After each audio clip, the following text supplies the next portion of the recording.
мәтіндік форматтағы мәліметтермен жұмыс істеу барысында бізде тағы да үйрену керек нәрсеміз ол индексация. Яғни бізде b деген бір текст болсын, мысалға қазақша Python деген бір текст болсын. Енді қараңыздар, индексация дегеніміз не? Мынау бізде берілген қазақша Python деген мәтініміздің ішіндегі әрбір әріптің өзінің реттік номері бар. Реттік номер басынан бастап оңға қарай жүреді, яғни сол жақтан, және ең бірінші тұрған символ ол 0-ші индекс болып табылады.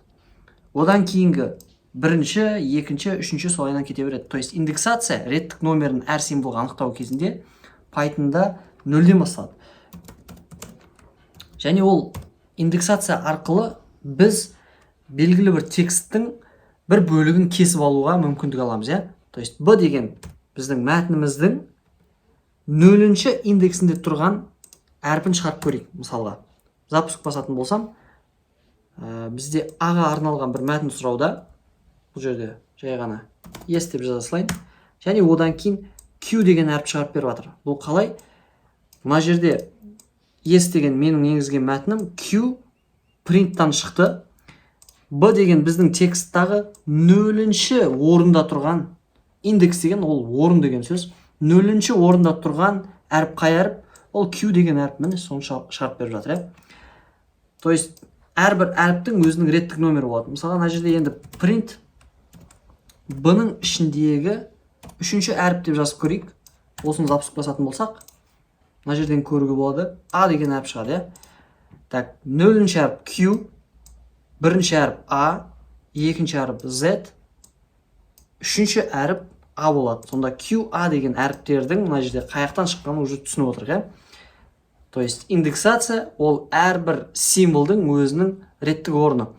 Енді қараңыздар, алдында айтып өткендей, мынау пробел тоже бір символға саналады. Сонда 0, 1, 2, 3, 4, 5, 6, 7-ші индексте бізде пробел тұр.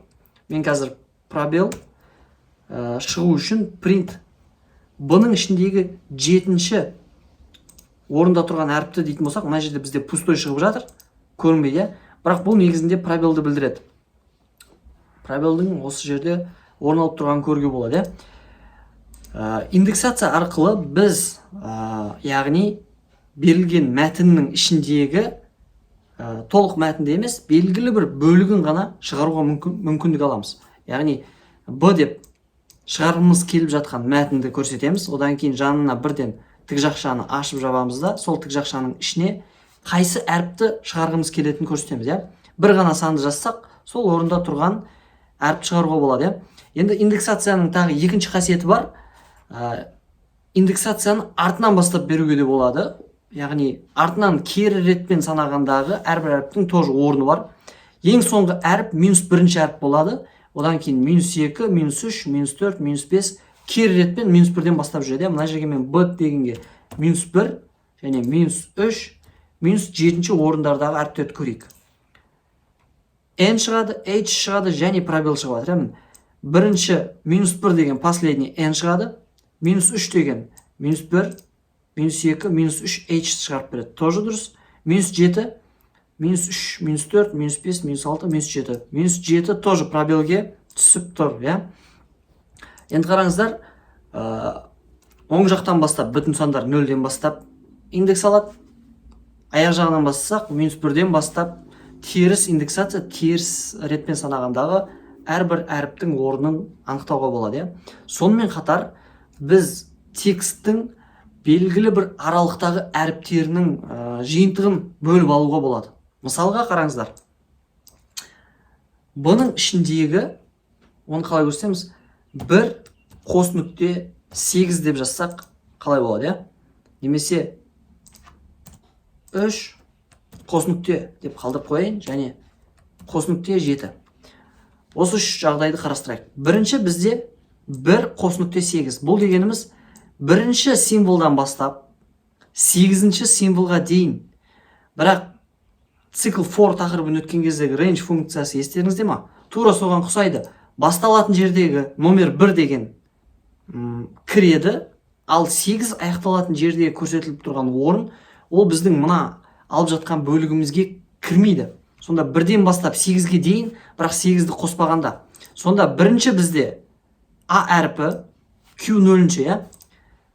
Бірінші, екінші, үшінші, төртінші, бесінші, алтыншы, жетінші, сегізінші, бірақ 8-ді алмаймыз, сонда қайттан өшіреміз. Сонда аз ақша және пробел мына жерде бар, оны байқауға болады. Ал мына жерде пробел жоқ, көріп тұрсыздар ма?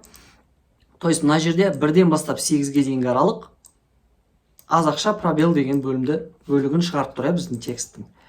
Екінші мысалды қарастырайық. Б кесінді алып жатырық. Үшіншіден бастап қос нүкте қойғанбызда қай жер екенін көрсетпедік.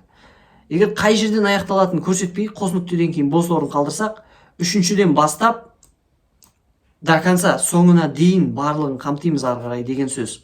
Яғни бұл 0-ші, 1-ші, 2-ші болады, және 3-ші бізде мына А ғой, содан ары қарай барлық бөлікті құрайды.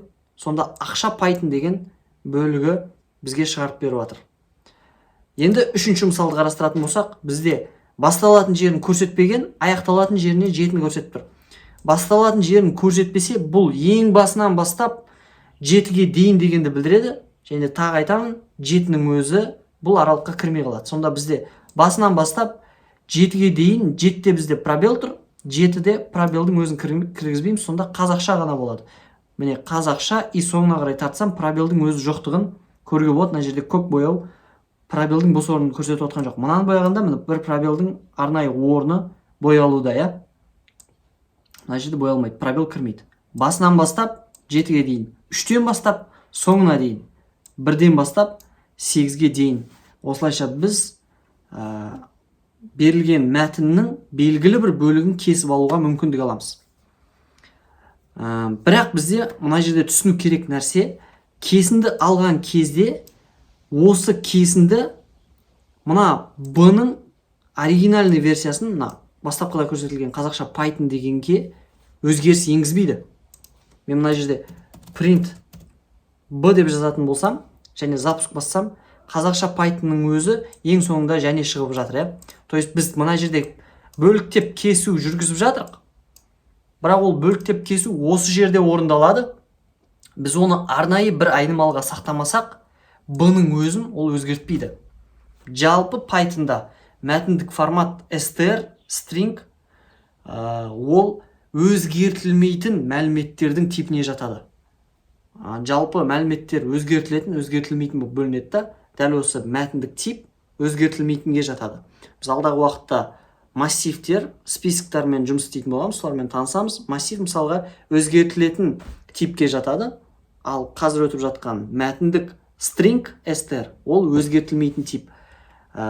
Бізде алған бөлігіміз строканы өзгертіп жіберу үшін B тең B-ның ішіндегі 5 қос нүкте мысалға 10 деп жазсақ, осындай кезде B айнымалысының ішіне жаңа бір стрингті, яғни B-ның осындай ғана бір бөлігін меншіктеп жатыр.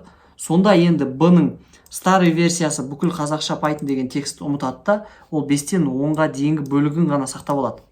Енді қараңыздар, ша үтір пай деген бөлігі ғана шықты. Міне print B мынандай ғана текст шығарып отырамын.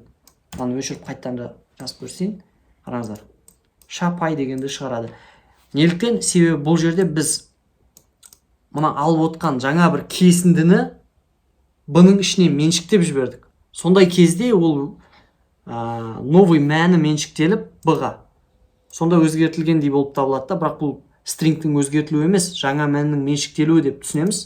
Мына жерде біз негізінден стрингпен жұмыс істеген кезде дәл сол айнымалыға емес, басқа бір бос тұрған айнымалыға меншіктеген дұрыс, чтобы бізге берілген негізгі мәліметтің оригинальный версиясын жоғалтып алмас үшін, иә?